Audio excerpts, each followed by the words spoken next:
Good evening, and thank you for joining us for this evening's Artists and an Inspiration program jointly presented by the Adirondack Diversity Initiative and the Adirondack Experience.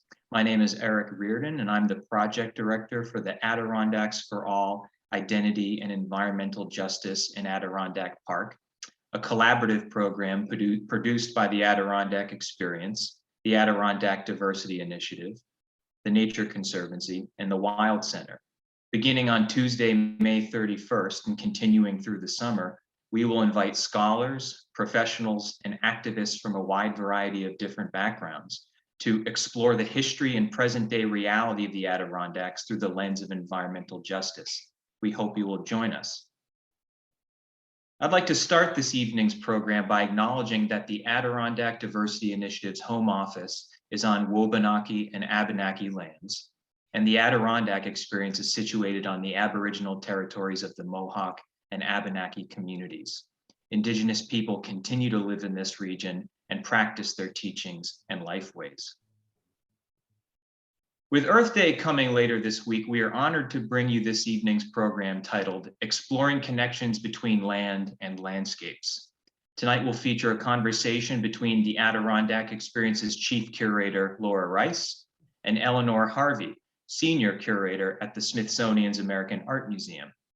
Dr. Harvey earned her master's and PhD from Yale University. She has been at the Art Museum since 2003 and served as Chief Curator from 2003 to 2012. She most recently curated the temporary exhibition Alexander von Humboldt and the United States, Art, Nature, and Culture, which considers how deeply entwined the heralded naturalist's ideas were with America's emerging identity, grounded in an appreciation of the landscape. Throughout this evening's presentation, please feel free to submit any questions through the Q&A function at the bottom of your screen. Without further ado, Laura and Eleanor. Good evening. Good evening. It's a pleasure to be beaming into you here from Washington, D.C. The Smithsonian Institution is in the District of Columbia, bordered by the Potomac and Anacostia Rivers, the historic center of trade and culture between a number of native tribes. We here in the DC area are on the ancestral homelands of the Piscataway, Anacostan, and Nanochtank peoples, who were among the first in the Western Hemisphere. We pay respects to the Piscataway, Anacostan, and Nanochtank elders and ancestors. Their people still reside in this region and serve as stewards of the local land and waterways.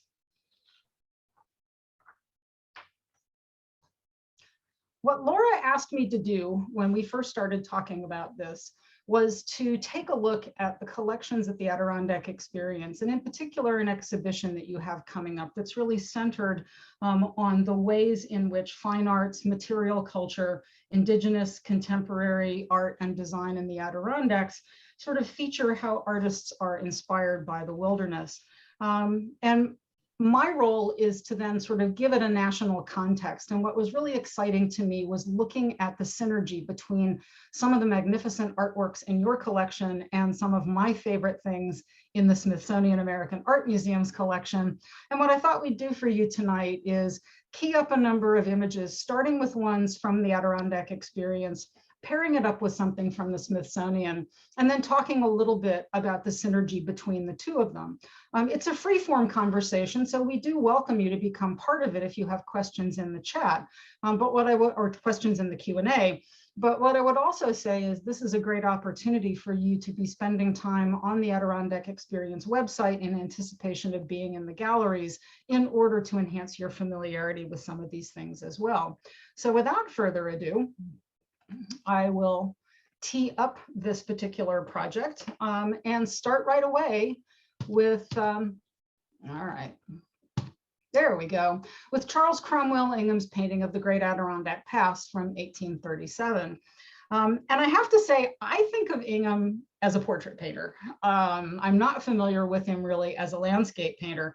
But what I really loved was reading about the fact that in 1837, he was part of a natural history survey report, and that he fainted on the hike up to this location. And when he revived himself, painted the sketch for this on site. And what I like is the sense of the rocks as sort of the Scylla and Charybdis, and there's this bright green glow in the middle. Like if he can only get a couple more steps further, he actually gets out into this magnificent landscape. And it just reminded me that while you're situated in the largest wilderness sort of east of the Mississippi, in our museum, the way that we encounter the wilderness is often through the works of someone like Albert Bierstadt, in this case, his depiction of cathedral rocks in Yosemite. So what I've done is sort of brought the two of them together, because I think it's kind of interesting the way that these two incredibly different landscapes kind of share that vocabulary. Yeah, and one of the things that I've always loved about this painting, you know, first of all, it's kind of a starting point in a lot of ways. This was the first, I think, oil on canvas of the Adirondack interior. And you're right that Ingham was a portrait painter, and this particular painting was not well received as a landscape. Really? And I have to say, it's not the best landscape we have in our collection. Critics really didn't like it. It was too flat. It just didn't stir them, but it did cause a sensation with other artists, poets, writers, people who were really taken with the massive scale of the rock and this incredibly wild, what they call the primeval landscape. And if you look very closely, and it's hard to see on the screen, but they're two very small figures, one in the lower left and one at the base of the left-hand rock, sort of heading toward that very bright green space. So here was a landscape that wasn't like anything you would see in Europe, wasn't like anything anywhere else.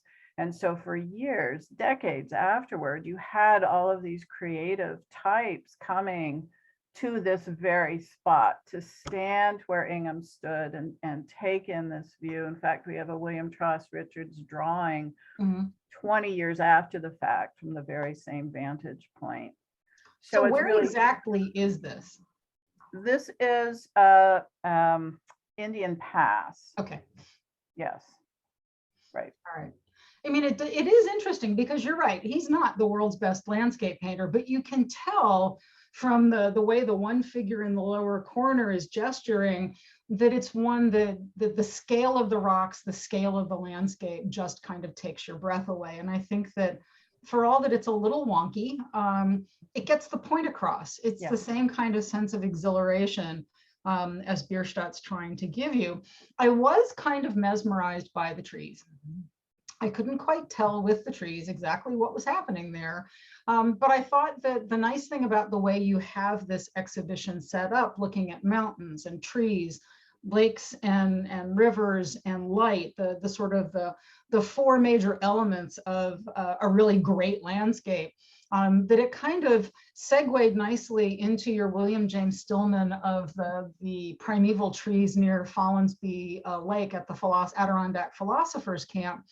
And what struck me is that, you know, Ruskin talks about how the only real use for photography is to depict trees, because it gets the bark and the leaves and things that take so much time and that are so difficult for the artist. And so I was kind of pleased when I discovered that we have part of the same portfolio for the Adirondack Woods. And I'm not sure you can quite read it. He has scratched into the glass plate negative, dedicated by permission of the Adirondack Cliffs, as though he has asked the landscape for permission to do this. So there are a lot of photographs in this portfolio, but I brought two of them together, yours on the left and one of ours on the right, because I think that the thing that struck me is when I was working on Humboldt, as early as the 1780s and 1790s, the American Philosophical Society is talking about ancient trees being monuments in the New World, and that even if we logged and forested and built roads and created fields, we had to leave stands of trees in order to memorialize what those forests look like.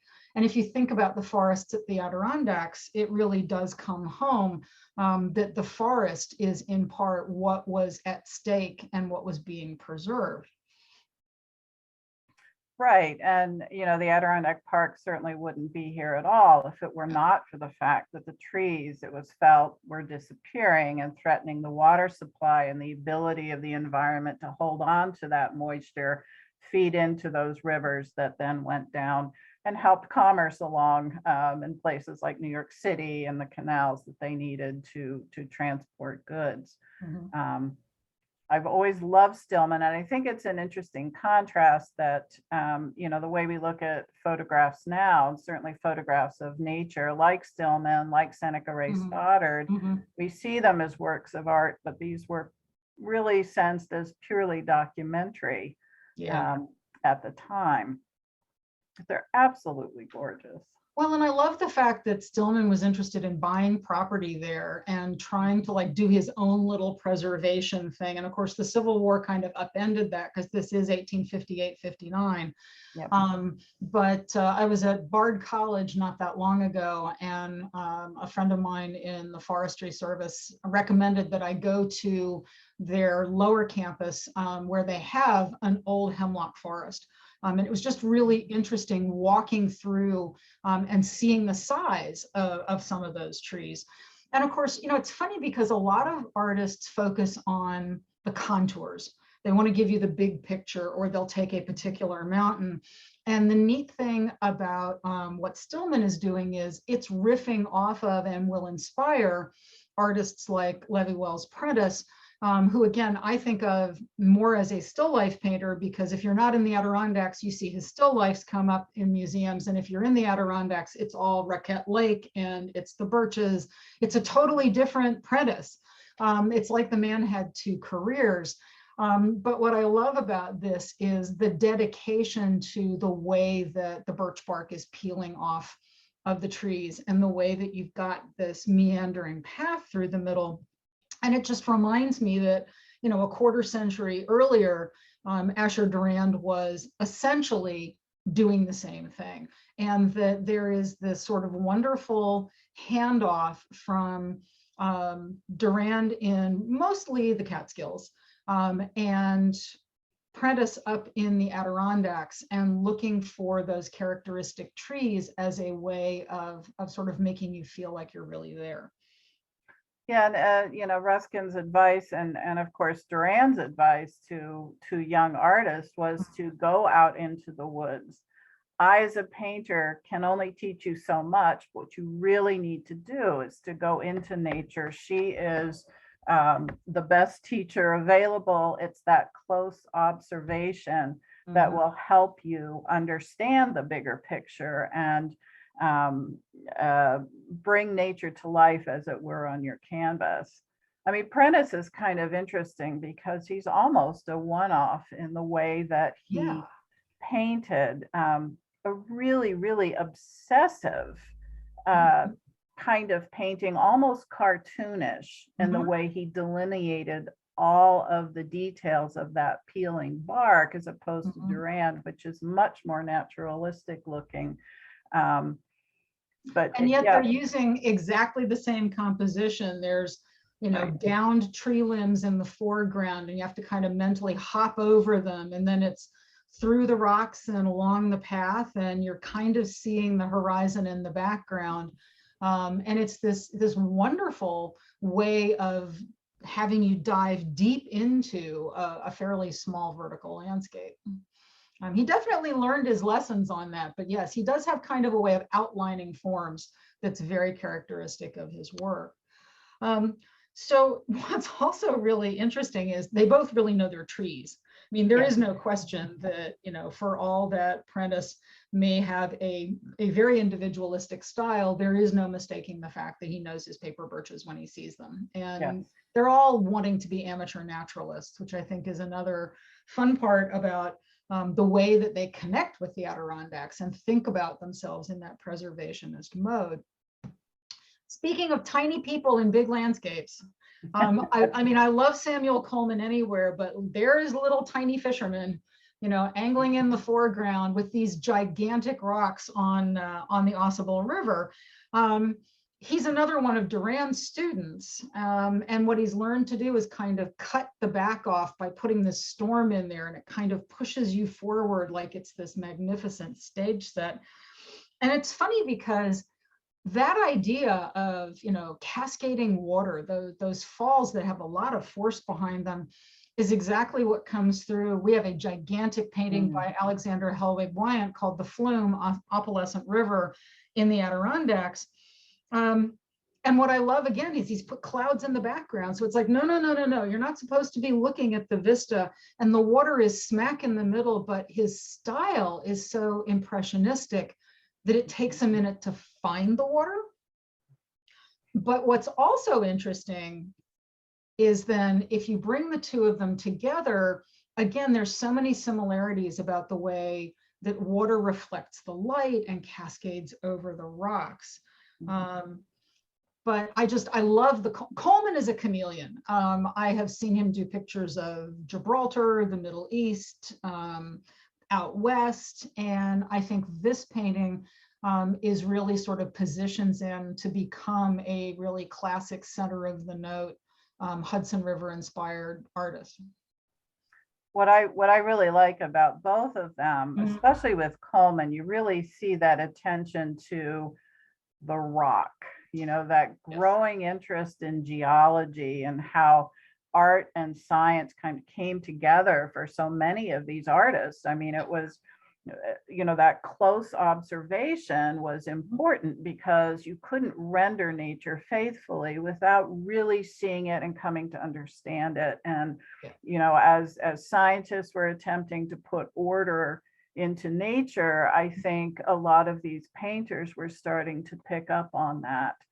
Certainly, if you spend months of a year wandering through the Adirondacks or the Catskills going out to sketch, you probably were more of an amateur naturalist, coming to know the woods and their habits and the inhabitants of the woods and that sort of thing. But the massivity of the rock is just really wonderful, and it places this tiny little fisherman into context with the history of this ancient riverbed, which is just wonderful. And there's another work in your collection, a Seneca Ray Stoddard of Ausable Chasm up the river from Table Rock, which is nice too, because a flume is either a mining sluice, or in this case, it's like that chasm. It's basically a channel for the rock. But what I love is the Seneca Ray Stoddard photograph really tells you what the strata looks like, and then you see how Wyant has interpreted that.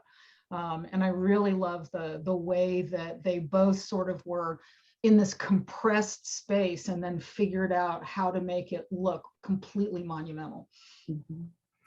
And Stoddard's really interesting too. He was a frustrated portrait painter, so that he understood these artistic conventions, very self-effacing.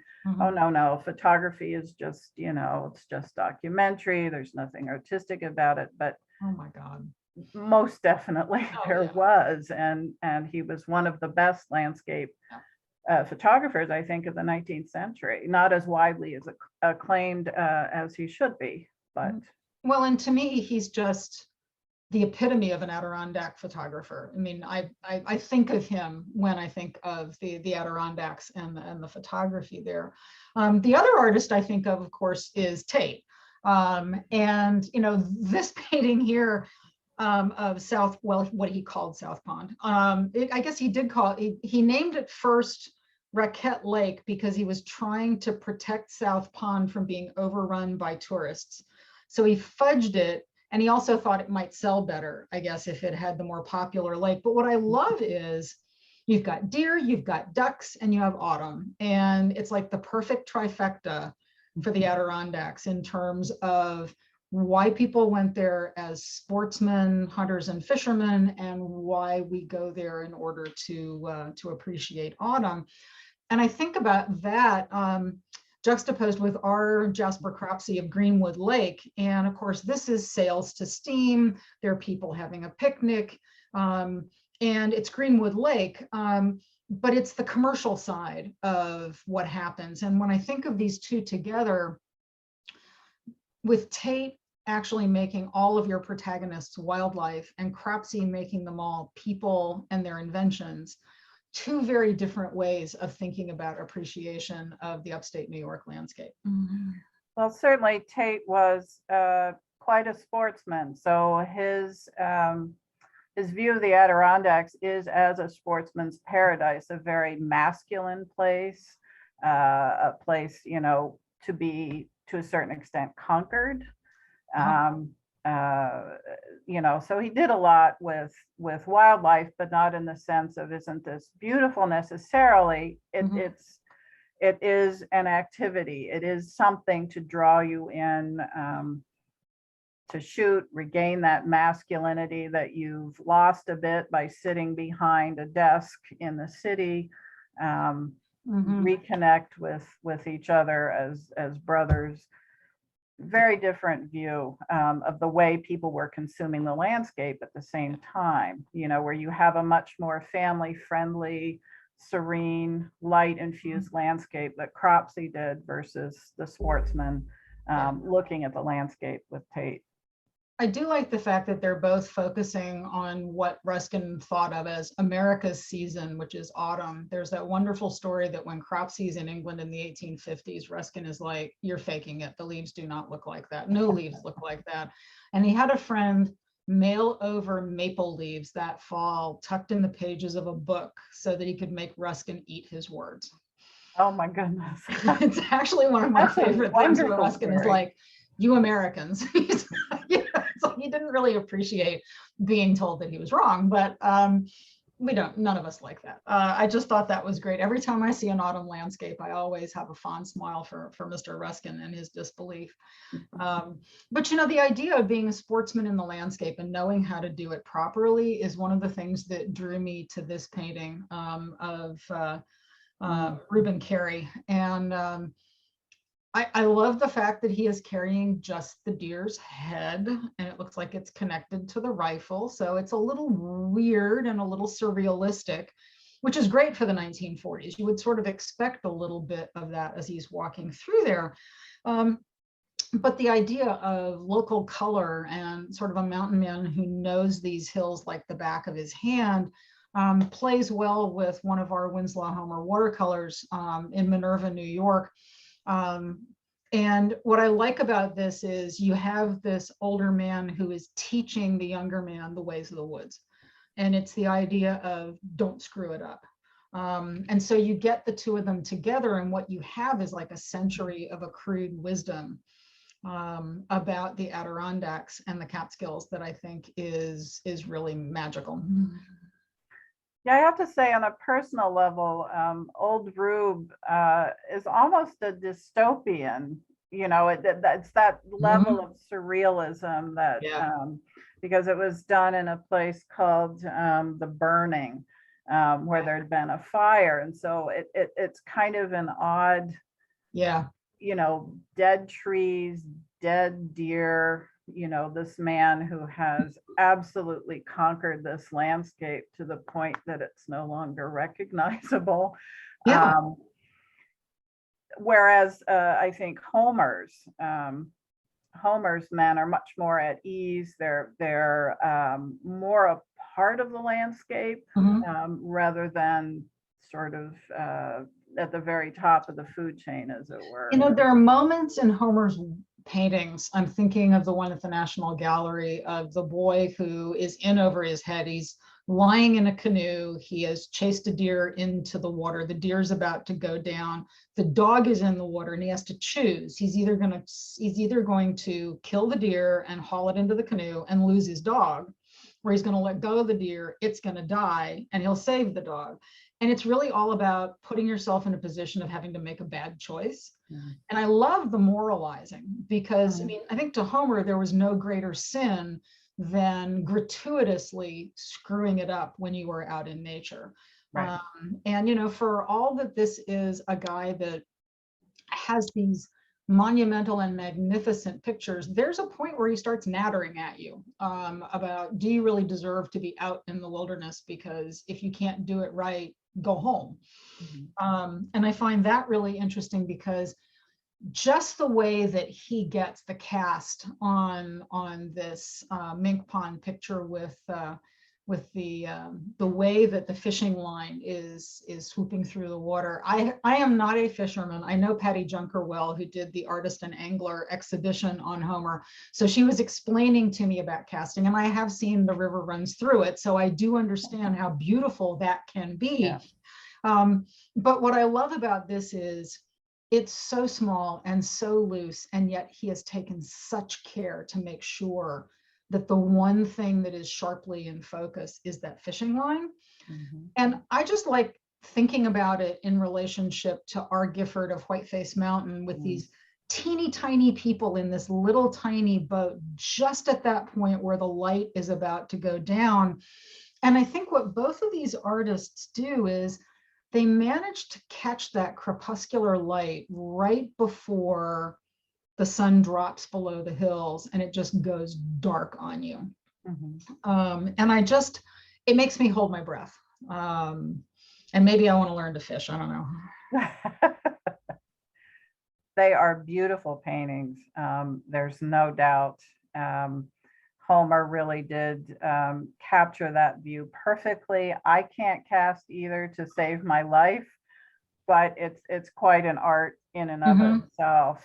Yeah, the light in this part of the world in the Adirondacks is really extraordinary. And I've always loved the way that artists have used it to impart a sense of scale, a sense of connection, a sense of anger, sorrow, the passage of time, that moment when light becomes dark is time keeps moving forward, and it can be sorrowful sometimes and sometimes not, but it's also one of the most beautiful moments of the day. And it's one of my favorite moments. I am hard bent to be up in time to watch the sunrise, but I never miss a sunset when I'm out in the woods. For all that Homer, as I said, sort of moralizes, I must admit that when I came across the Vosburgh photograph, Leap in the Dark, I just stopped in my tracks, partly because that notion as a self-taught photographer that he's learning how to orchestrate a flash so that he can catch these incredible moments and this incredible reflection. But there's a history of night hunting using lights to spook a deer.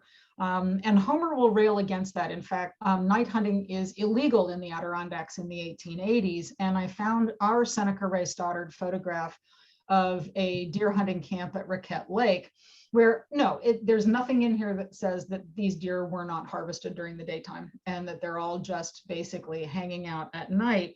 But Stoddard apparently perfected the use of magnesium flares in order to shoot his nighttime photography. And I had never heard of Vosburgh before, and now I am completely captivated. And I know you did an exhibition that featured his work, and I was hoping you would talk a little bit about that. Yeah, Hobart Roberts was an interesting man. He was the heir to a department store in Utica, and his family had a camp in the southwestern portion of the Adirondack Park. He taught himself to use a camera and then became really captivated by this movement of hunting with a camera. Wow. So this is something that started gaining popularity with amateurs around the turn of the 20th century, about the same time that Teddy Roosevelt was advocating for conservation of natural resources, saving, putting hundreds of thousands of public lands into, I should say Western land into public ownership for that purpose.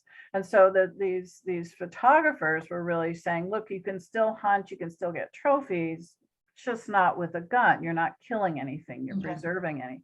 And so he and a small group of other people began experimenting with capturing animals at night, because until that point, nighttime habits of animals were rather unknown. So he developed a system with land animals like possum and other critters, where he would bait a trip line, they would pull it, and that would set off the flash in the camera. With the deer, it was a little different. He and a friend of his learned to paddle very, very quietly.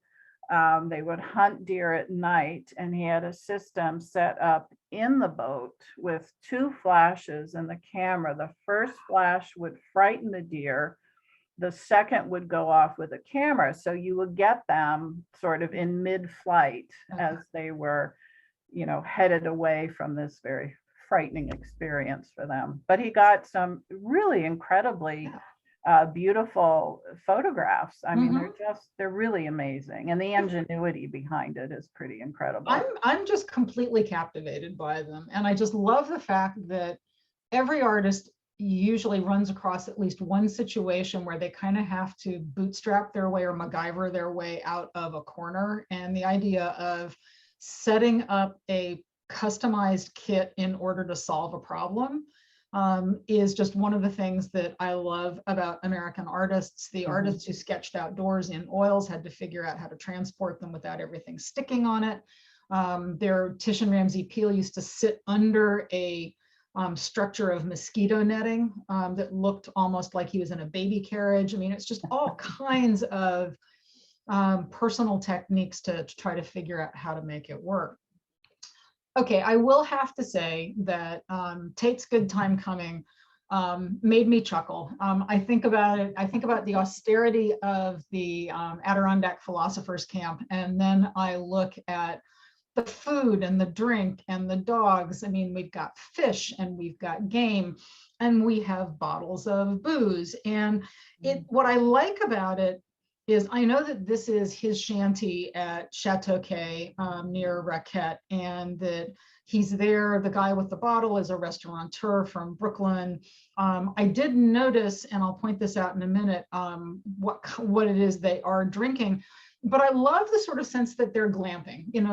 This is the kind of camping where it's like, yeah, I mean, toting it all out there is no fun. By comparison, then you get Homer with the kind of, we're just going to find sticks in the woods and put a tarp over it and call it a day. And there's this sense of minimalism and a sense of Zen that's going on there that is totally different. And so when you look at the two of them together, it really is the difference between camping styles. And I think about my sister up in the Adirondacks, where when she's out under a lean-to, it's the Homer style. And when she's at one of the big Adirondack lodges, the pictures that she sends back look a lot more like what's going on here under the moose head in your pajamas. But what I really loved is he's got a case of port, which makes sense because it can withstand the rigors of transport, unlike champagne or beer where it's just going to blow up all over you when you open it, or wine that's going to go bad if the temperature is wonky. Port, sherry, and Madeira actually got better in casks when they crossed the Atlantic Ocean. And so I love the fact that you actually have enough specificity to get really envious about their dinner. And, it's also quite a wink and a nod to one of his most important patrons who imported this stuff. So it was a way of currying favor. But we have some of Tate's papers in the museum, his register of paintings and that sort of thing. And you see some of the lists of supplies that his patrons were giving him to take into the woods for an extended sketching period. And this is not out of bounds for him. This is camping on a much more luxurious scale. Having the guides come who did the bulk of the work as you hunted or sat and waited for your dinner to be cooked. Very different philosophy, very different approach, I think, to camping in the woods. These two artists were very different personalities, and that definitely comes through. The other thing about A Good Time Coming is its origins as a reaction to the Civil War. Yeah. You know, a good time coming is a quote from Sir Walter Scott's novel Rob Roy, and it's a reference to paradise after death. And so here, as the Civil War was really starting to get underway, and it was apparent that it was going to be a bloody conflict, here was this place in the Adirondacks where you could still come and find camaraderie and brotherhood, a sort of paradise on earth. I think it's something his audience would have understood. Yeah. No, that's totally wonderful. And I think it's a reminder to all of us that when you look at a title like that, look for the origins. I mean, we have a computer in our pockets, go Google it, because all of a sudden the inside jokes start to develop a freshness for them. And there are a lot of titles that are pulled from literature or songs or sermons that allude to something bigger than that. And, you know, it is true. An earlier project I did was on the Civil War and American art. And a lot of times we talk in the art field of before the war and after the war, but there's this 4 years in the middle where things were going really badly. And it's like we had collective amnesia. The works of art done during those 4 years really speak to ambiguity, anxiety, a desire to know what the outcome is going to be. A good time coming is both ironic and literal. And it's that notion again, where a lot of the artists doubled down on going out into the woods, not so much to paint sanctuary, so much as to paint a commentary on what was at stake. Exactly. Particularly, you know, you look at the Adirondacks and you think about the idea of aligning our national identity, our civic pride with nature. We go to national and state parks almost as a reflex with our parents as kids. And it's like this pilgrimage. And I think that these landscapes are then a commentary on the poignancy of what might be lost depending on how the war comes out, which is just, I think, really, really moving. So Tate's also doing something else I have never done before. I have not ever ice fished in my life. The idea of standing out on a frozen lake and trusting it is something I would only do up in your neck of the woods or further. I do love the way the snow is being blown up off of the lake in a gust of wind so that it becomes like the clouds. That's a detail that unless you've seen it before, doesn't really scan. And I think that detail of the wind whipping the snow on the ice really caught my attention as much as the accuracy of the fishing gear.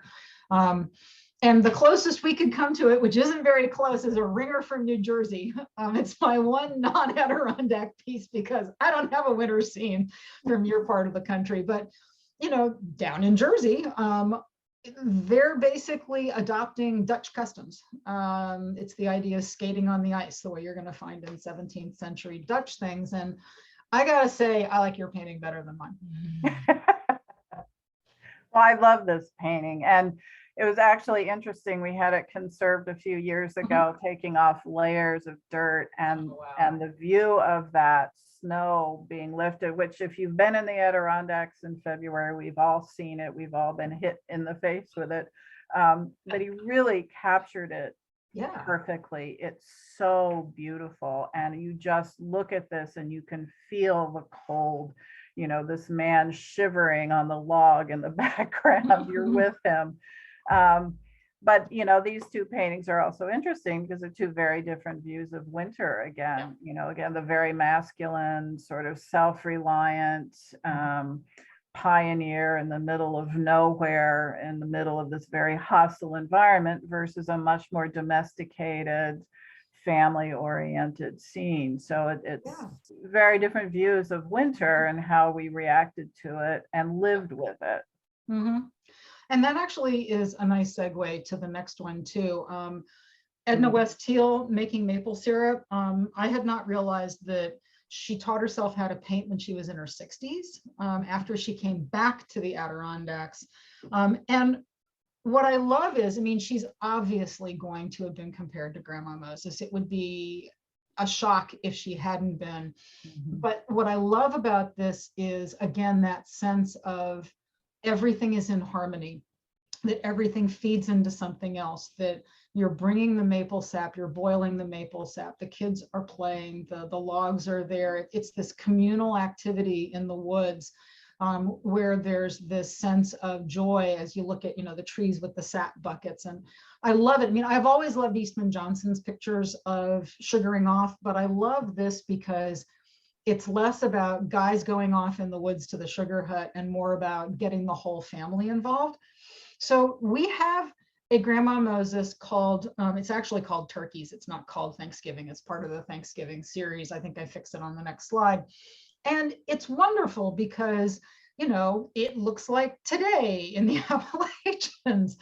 But I have to say that the real salient difference between these two, and I cannot explain it, is that sense of all's right with the world in the Edna Teal, and every person, including the kids in this, has an axe and they're chasing the turkeys around.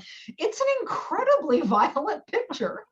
And I must admit, it wasn't until after we acquired it, and I'm looking at this little kid on the far left who's like dancing a jig, and there's this turkey running away from him. And then the guy with the axe in the middle and the guy with the axe on the far right. And it's just, I can imagine it's just cacophony. Slightly murderous view of Thanksgiving. It really is. I'm going to go back for just a second because I want to know a little bit more about Edna Teal. So Edna West Teal is one of those figures from the past I wish I could sit down and have a conversation with. Yeah. She reinvented herself several times. Mm-hmm. She'd always wanted to be a teacher, but gave that up to get married and followed her husband to New Jersey. He worked for a newspaper, I think as a typesetter or, something of that sort. He became too ill to work. Mm-hmm. And she had to step up and become the breadwinner. So she convinced the editor of the newspaper to hire her as a reporter. And she began a women's column. Wow. Taught herself to write for the newspaper in a way that would work. Mm-hmm. Became a speaker. She mm-hmm. would make the rounds on the Eastern Seaboard, speaking to women's groups, civics groups, that sort of thing. That's neat. Wrote a novel for children that focused on recipes and making food, but also had fairies and, other magical creatures in it. Oh. And then when she retired in 1951, was looking for a creative outlet, mm-hmm. started doing needlepoint, was bored with that. So she started making her own designs and went from that to painting. And what I really like about her is that she has this incredible narrative style because she is telling you the story of her childhood in this particular place. And so many of the people that you see in her paintings are real people. These are people she remembered from growing up in this tiny little community. And it really is community centered. That you get the sense from looking at these images that this is how you survived in this mm-hmm. place. You had to rely on each other. Yeah. Whether it was just borrowing a cup of sugar or coming mm-hmm. together to do something that benefited the entire community, the way they are with maple sugaring. And that sense of warmth and security she had as a child yeah. really comes through in these pictures. Yeah. My colleague Nancy Siegel did a show for for the Thomas Cole House called Remember the Ladies, about the women of the Hudson River School.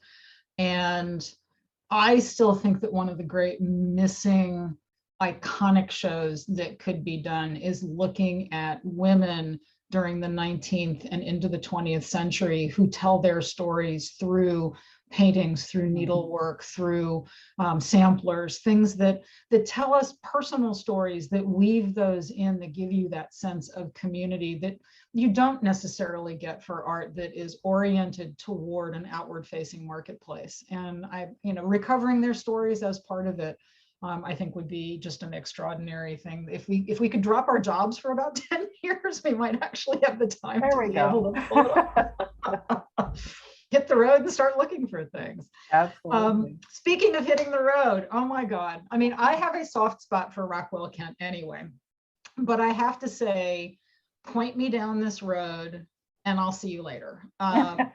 I love the fact that everything is glowing. That it's like the light is within the landscape instead of being there. There are almost no, I mean, there are shadows, but there's the sense that the whole landscape glows. And I love the fact that he called his dairy farm Asgard. I mean, yeah, he's just romantic enough, I think, to have, given you a slightly less dyspeptic view of the mid 20th century.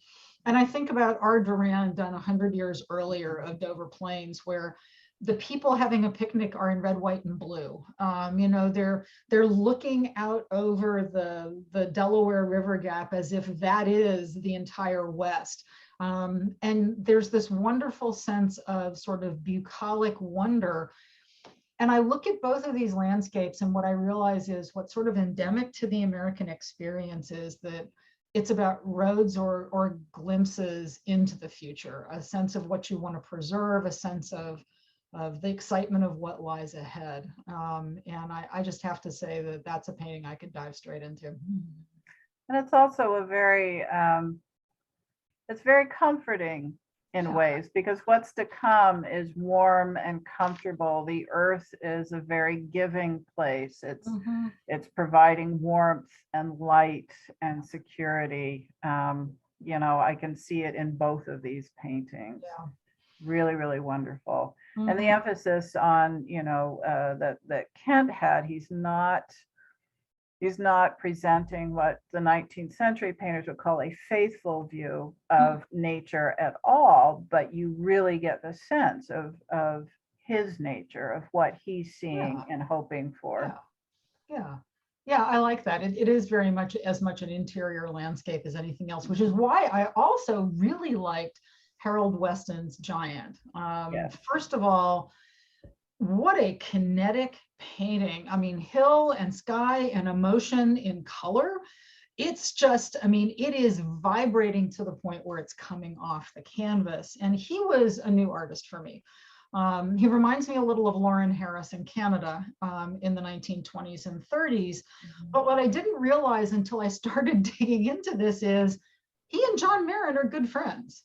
And that it's Marin who starts calling his landscapes nudes, sort of, feeling that they have this incredibly erotic energy to them, and that Weston's portraits also sort of look like the forms are like landscapes. And so this idea, though, that, for Marin, it's angularity. It's these colliding forms out in the Southwest where there's no humidity and everything has kind of got a jagged edge to it.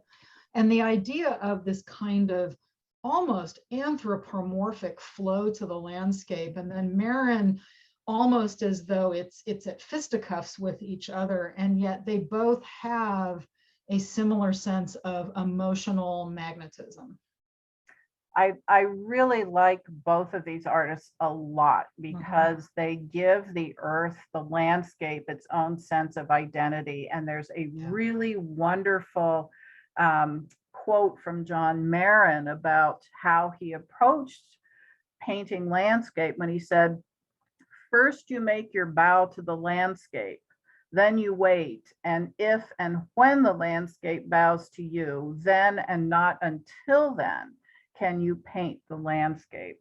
So the landscape, the earth itself, was this entity, and it's much more of a portrait with this very fluid energy just coming out over the canvas. I think it's a wonderful way of looking at nature and recording your impressions of it on canvas. I think they're beautiful. As we talk about land acknowledgements and we talk about our responsibility, the whole concept of waiting for the landscape to signal to you that it's okay is a level of awareness and respect that we don't often hear. Usually it is about conquest, and in this case it's about asking permission and receiving it, and I really do like that a lot.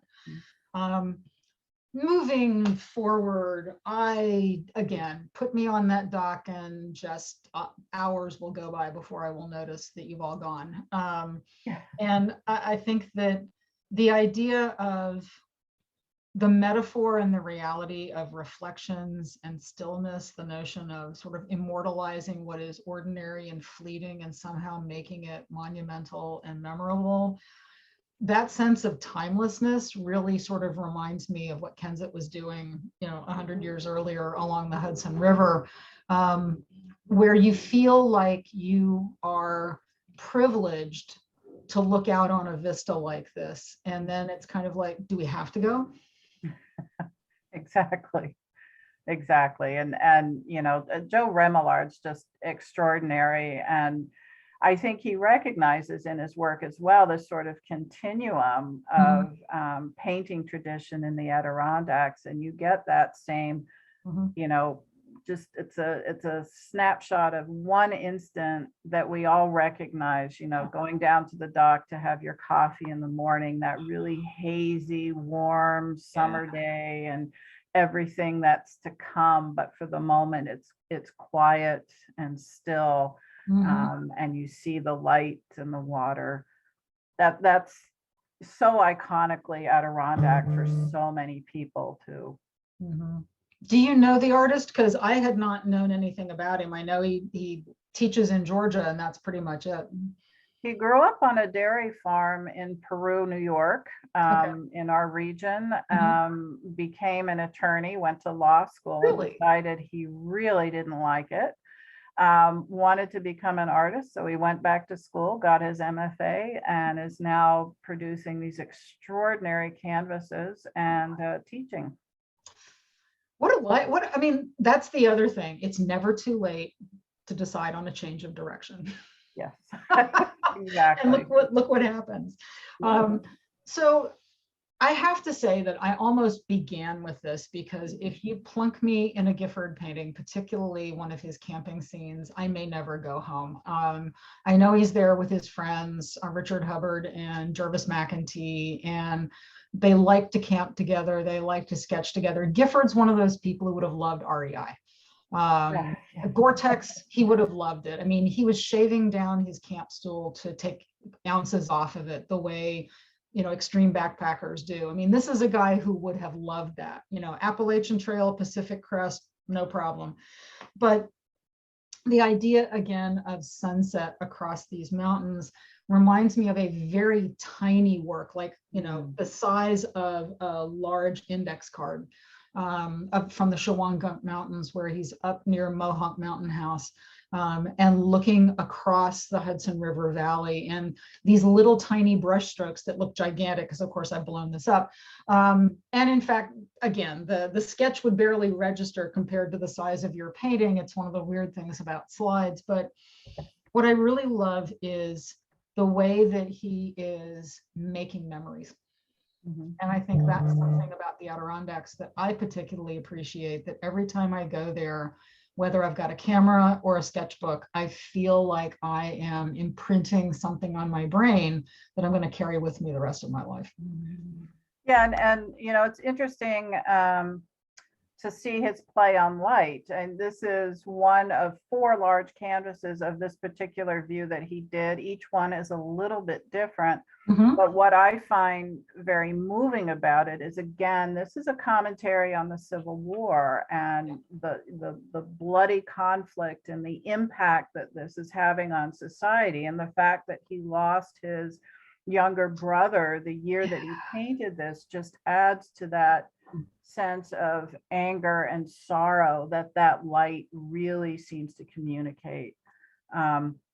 I am getting some questions from our viewers. Great.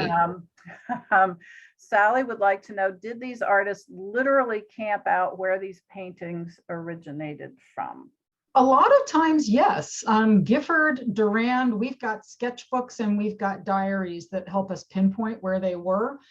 There are members of our profession who will go climbing and go hiking and paddling in order to try to find the exact spot. I mean, we all know that erosion means things move around a little bit, but the point is they've gotten really good at being able to pinpoint that. And in some cases, those places have become popular because they were there. There are some cases where they do soften things up and generalize or bring features closer together or pull them apart.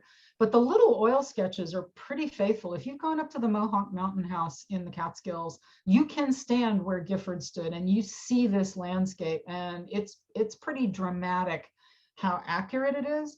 But I think for them, it really was a pilgrimage. And it wasn't, let's get every tree exactly right. It's like, let's absorb the ethos of this place and try to give it back.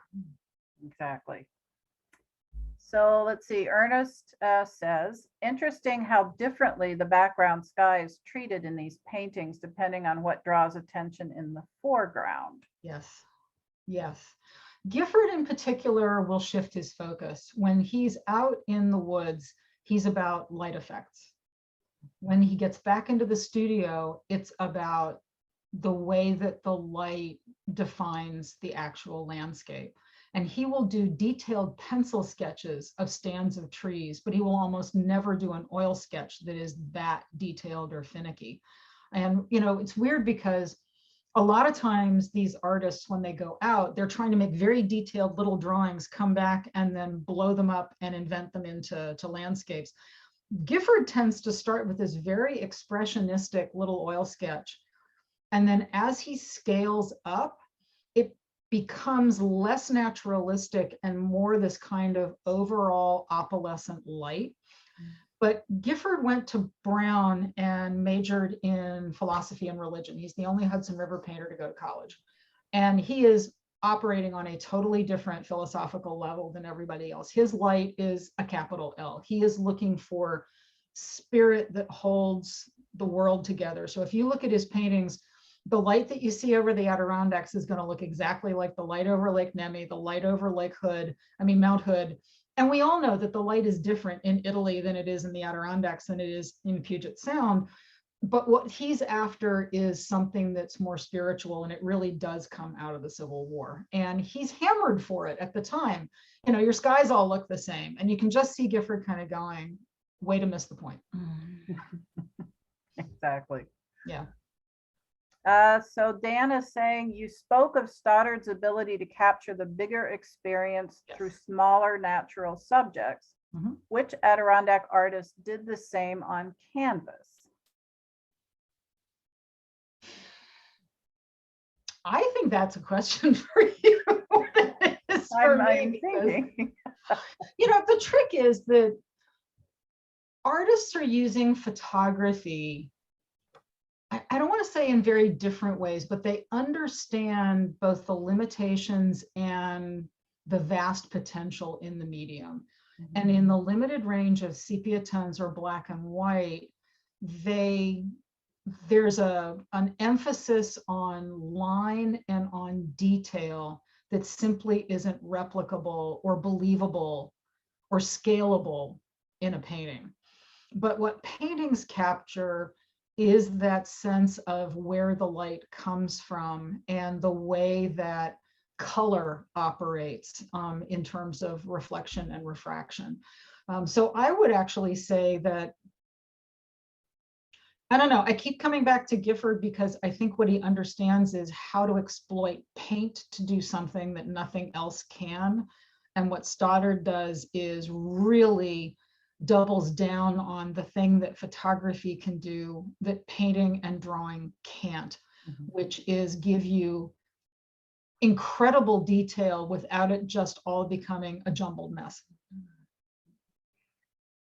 Well, on that note, we are coming to the end of this program, which has been absolutely wonderful. Eleanor, thank you so much.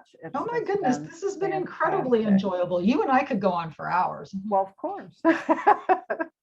How can you not, with such wonderful images and stories? It's a tremendous collection. It's been a great privilege to work with. And I'd like to thank everybody for joining us for the program. And please come and see us this summer. We open May 27th for this season.